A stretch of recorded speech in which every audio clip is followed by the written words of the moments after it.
The first rat I ever saw was not in this country. I was a boy of 7, standing on the cool, packed dirt of my grandfather's rice storehouse in our little village, the air thick with the smell of dried straw and old cedar beams. A shadow flickered along the bottom of a wooden bin, and then a long gray body slid into view, its whiskers twitching, its black eyes shining in the half-light. I remember the way my own breath stopped. I thought my grandfather would shout, "Grab a stick, do something violent," but he only knelt down slowly, his old knees cracking like dry twigs, and he looked at the rat with the same calm he used when examining a mildewed leaf on a persimmon tree. He did not curse the creature. He said to me, "This one is only trying to live, as we are, but we must protect the rice. We will do it in a way that does not waste."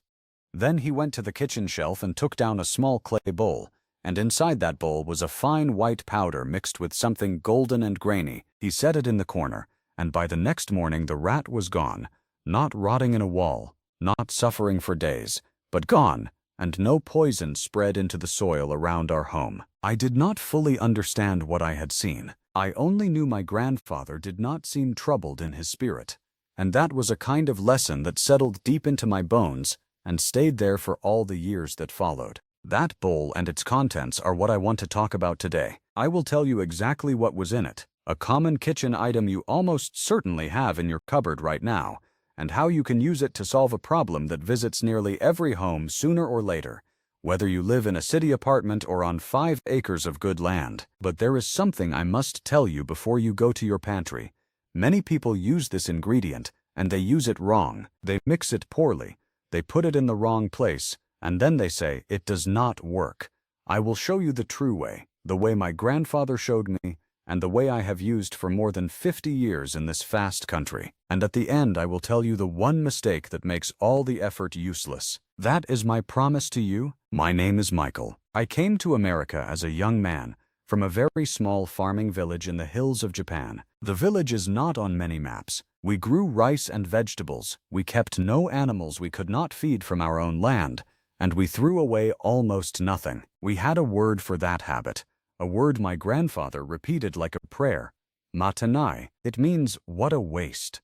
The deep regret you feel when something still useful is cast aside. A cracked bowl mended with lacquer, a worn-out kimono restitched into a child's jacket, a rat dealt with in a way that did not poison the well or the hawk that drank from it. That word came with me across the ocean, and it shapes everything I do, including how I think about the creatures that sometimes become our unwilling housemates. Before I go further, I have a small request. It is early, I know, but I like to ask it early because I truly do read every one. Tell me in the comments where you live and what you grow. Whether it is tomatoes on a balcony, or a whole field of corn, or just a little pot of basil on your windowsill, I would like to know. It helps me feel that we are sitting together on the porch, trading stories. Now in this country, when people find droppings in the pantry or hear scratching in the attic, the first thought is to go to the store and buy a box of poison or a plastic gadget that promises to scream away the mice with a noise only they can hear. They spend their money,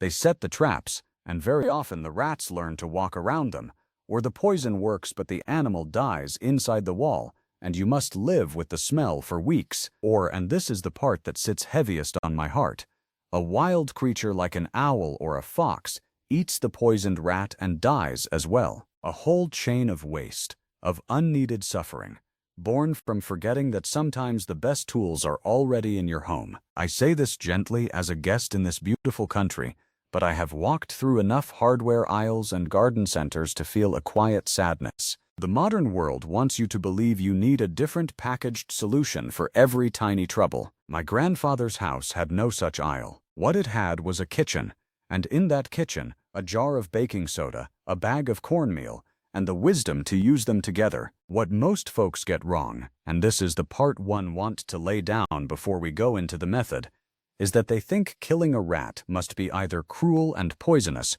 or complicated and expensive. They do not see the middle path, the one that takes a life because it is necessary, but does it with a quick, clean mechanism that leaves nothing harmful behind for the land or for the other lives that share it. When I first came to America, I saw people pouring blue pellets into garage corners, and I thought, This will soak into the groundwater someday.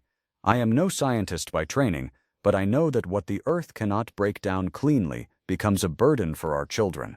Baking soda is sodium bicarbonate. It is a simple salt that occurs in nature. When it enters the body of a rat or a mouse, it reacts with the stomach acid to produce a large quantity of carbon dioxide gas. The animal can expel some of it. Yes, I will not pretend it is instant or without any distress, but the volume of gas builds so rapidly that the digestive system becomes blocked and the heart stops. The process is fast, often within hours, and the remains do not carry a synthetic toxin that persists in the environment. This is not pretty to describe, and I will not dress it in sweet words. But if you must remove an infestation that threatens your food supply or the health of your family, and I know, from bitter experience, how dangerous rat-borne diseases can be for a pet or a child, then this is one of the cleaner ways to do it. The university folks later confirmed the chemistry behind it, and I am not surprised. Grandfather's knowledge was just the Earth's knowledge, spoken plain. So let me walk you through the method. Slowly, the way I learned it. I am going to give you 3 variations, each built around the same core ingredient, because not every kitchen stocks the same supplies, and I want you to choose what fits your pantry and your conscience. None of these will cost you more than a few pennies. None of them require a trip to the store if you keep a basic larder, and all of them honor the Madani spirit. Use what you have, waste nothing, and do the task with care. The first way is the one I saw in my grandfather's rice storehouse. You will need baking soda and ordinary cornmeal. The cornmeal is the invitation. Rats and mice love the smell of it. A little sweet, a little earthy, the same grain that has fed families for centuries. But cornmeal alone is just food, and you are not trying to feed the rats into health. The baking soda is the working part. Here is the ratio that matters more than anything else.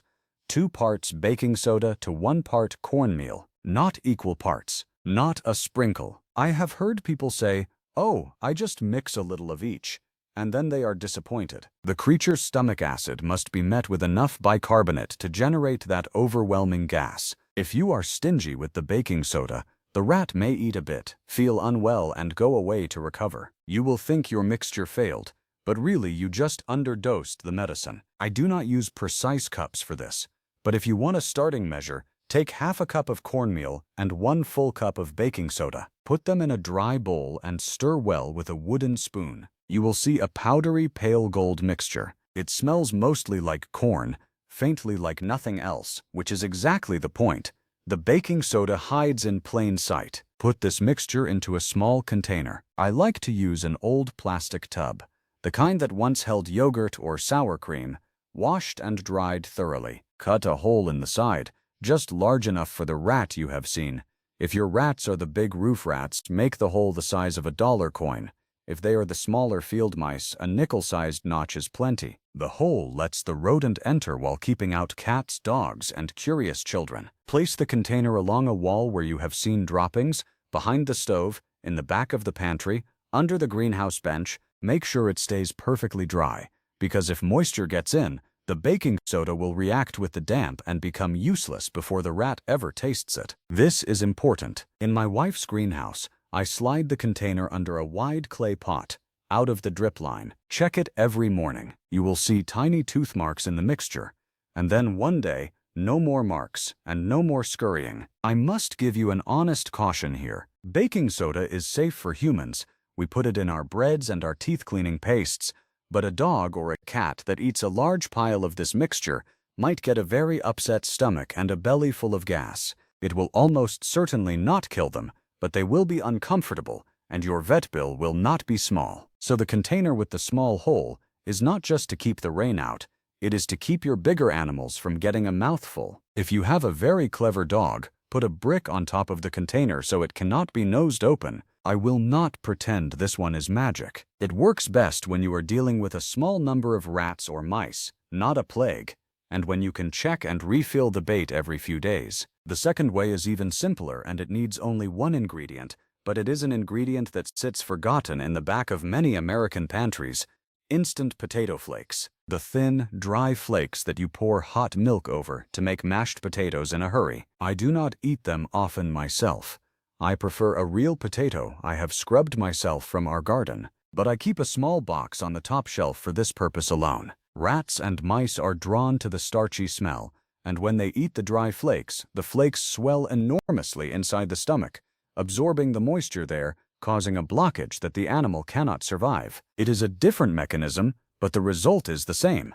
Quick, no toxins, no harm to the soil. You need nothing but the flakes as they are, in a container with a small entrance just as I described before. The only caution is this: the flakes must stay bone dry. Even a little humidity from a basement floor will turn them into a useless gummy mass. I use this method in the attic, where the air is hot and arid in summer, and I have never had to set a second trap in the same season. Ask me how I know. The first time I tried it, I foolishly set the container near a leaky window, and after a rainstorm I found a paste that the rats ignored completely. That was Matanai, wasted potato flakes, wasted chance. So learn from my mistake, and make sure your chosen spot is sheltered. The third way I will share is for when you need something that works fast, and you do not have cornmeal or potato flakes. It uses baking soda again, but this time you will make a dry paste into small biscuits. You take half a cup of flour, the plain white flour that is in every kitchen, and a half cup of granulated sugar. Mix them with 1 cup of baking soda and just enough water, a few drops at a time, to make a stiff dough, like clay. Then you roll little balls, about the size of a grape, and let them dry on a sheet of wax paper for 24 hours until they are hard as stones. These little biscuits hold the baking soda inside a sweet, floury shell that the rodents will crunch up eagerly. The sugar draws them in, the flour adds texture, and the baking soda does its work once the acid hits it. Toss these dried balls into crawl spaces, behind heavy appliances, or into the back corners of barns. Because they are hard, they keep even in mildly damp air, though I still recommend you do not put them where rain can reach. This was a trick an old farmer in Vermont taught me in the 1970s, when we both had trouble with rats in our woodpiles. He called them soda bullets. I liked that man. He fixed everything with whatever was in his pocket. Between his wisdom and my grandfather's, I began to see that the world's old people had been trading the same quiet knowledge for generations, across oceans and languages, while the stores kept trying to sell us something new. I want to pause here and speak directly to something you may be feeling. Perhaps you do not like the thought of killing any living thing. I understand that. I have felt it many times, kneeling in my garden, watching a cabbage worm crawl across a leaf I must protect. Life is not a simple arithmetic. My grandfather taught me to say a quiet word of thanks to anything whose life I took, even a pest, because that life was also part of the great chain. If your heart truly cannot bear to end a rat, I respect that, and there are live catch traps you can buy, cages that close gently, and you can release the animal miles away in a wild place. But I must tell you honestly, a relocated rat often returns or finds another home very near yours, and you will be trapping again and again. And for many families, the risk of disease from a rat infestation is real and immediate. Leptospirosis, hantavirus, parasites that can sicken a child or a beloved dog. So I do not offer these kitchen methods lightly. I offer them as a middle path, a way to protect your home without spreading lasting poison into the world. Now, there is something I see when I walk through the big home improvement stores, and I must speak of it. Though I do so gently, you walk down an aisle, and there are yellow boxes and red boxes and electronic devices with blinking lights, all promising to end your rodent problem with no effort from you. The sticky glue traps, the ultrasonic plugins, the pellets that kill slowly with anticoagulants. The marketing makes it seem like the problem is not yours to solve. Just spend enough money and a machine will do it. But what the advertising will never tell you is that rats are clever animals. They learn. A trap that kills one rat with a loud snap will scare the others away from that spot. A glue trap catches one, maybe two, and the rest watch and avoid it. The ultrasonic device might bother them for a week, and then they grow used to it, because a noise that does not harm them is just a noise. Meanwhile, you have spent $40, $50, and the droppings are still behind your flour canisters. That, to me, is Matanai, not just the money wasted, but the chance to do something simple and clean was wasted. because you were told the answer was something you did not yet own. The industry wants you to believe you need a gadget for every task. My grandfather's house needed no gadgets. It needed a bowl, a spoon, and the knowing that lived in the old people's hands. I will tell you a small story. A few autumns ago, a young couple moved in down the road from us. They had a neat little house with a neat little shed, and in that shed they found rats. Big ones, the kind that hiss when you open the door. They called a pest control man, who quoted them hundreds of dollars and offered to lay professional-grade bait stations. They came to me flustered, because they saw my wife and me in our garden and they knew we were the kind of people who might know an older way. I gave them a jar of my biscuit mixture, the flour, sugar, baking soda balls, no charge. I told them how to place them. 1 week later, the husband knocked on my door, his eyes wide, and said, "Michael, there's not a sound in the shed." "What was in that jar?" I said. "Mostly baking soda."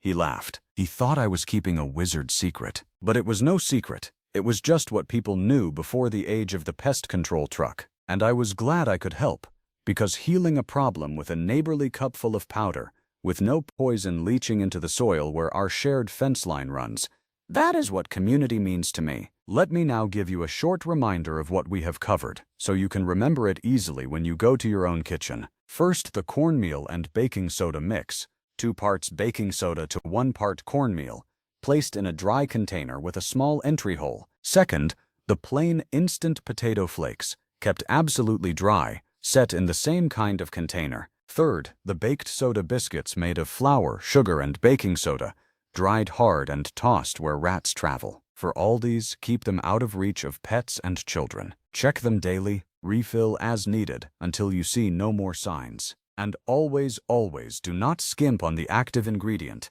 The strength of the mix is not in the attractant, but in the powder that does the final work. Now I want to hear from you. In your garden or your home, have you ever had to deal with rats or mice? What did you try? And did it work? Tell me in the comments. I read every one, and though there are many and I cannot always answer quickly, I will read your words and carry them with me. And if you have an old way from your own grandmother or grandfather, something passed down in your family that used only what the kitchen gave, I would be honored to learn it. We become wiser when we share the knowledge that the modern world has forgotten how to ask about. In my grandfather's house, we did not kill lightly. We used what we had. We wasted nothing. And when we had to take a life, we did it with a quiet mind and never with a poison that lingered. That is the way the village taught me. That is Matanai. I carry it still, here, in this land I have come to love.